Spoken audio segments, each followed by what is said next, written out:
गोदावरी पात्रात महसूल प्रशासनाचा धडाका, सीमावाद, बीड पोलिसांची हालचाल, अखेर तहसीलदार गंगावणे यांची मोठी कारवाई। पाथरी तालुक्यात अवैध वाळू माफियांवर नव्याने रुजू झालेले तहसीलदार भारत गंगावणे यांनी पहिल्याच धडक कारवाईत मोठा दणका दिलाय।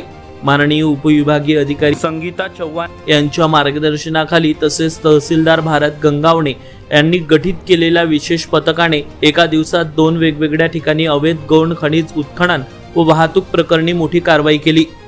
मौजे तारू गव्हाण येथील गोदावरी नदी पात्रात ट्रॅक्टर व जेसीबीच्या साहाय्याने अवैधरित्या वाळू उपसा सुरू असल्याची गुप्त माहिती महसूल प्रशासनाला मिळाली होती। माहिती मिळताच तहसीलदार भारत गंगावणे यांच्या नेतृत्वाखाली पथकाने घटनास्थळी धाड टाकली। मात्र या कारवाई दरम्यान सीमावादाच्या मुद्द्यावरून काही काळ नाट्यमय घडामोडी घडल्या। बीड पोलीस व पाथरी पोलीस महसूल प्रशासन यांच्यातील सीमावादामुळे काही काळ तणावपूर्ण वातावरण निर्माण झाले होते।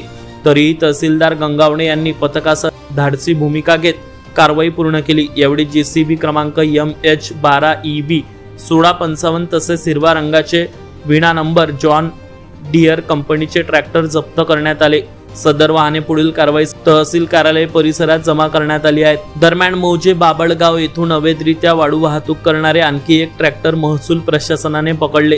हे वाहनही पुढील कायदेशीर कारवाईसाठी तहसील कार्यालयात जमा करण्यात आले आहे। एका दिवसात 2 ठिकाणी केलेल्या या धडक कारवाईमुळे अवैध वाळू माफियांचे धाबे दणाणले असून पाथरी तालुक्यात महसूल प्रशासन ॲक्शन मोडमध्ये आल्याची चर्चा सुरू झाली आहे।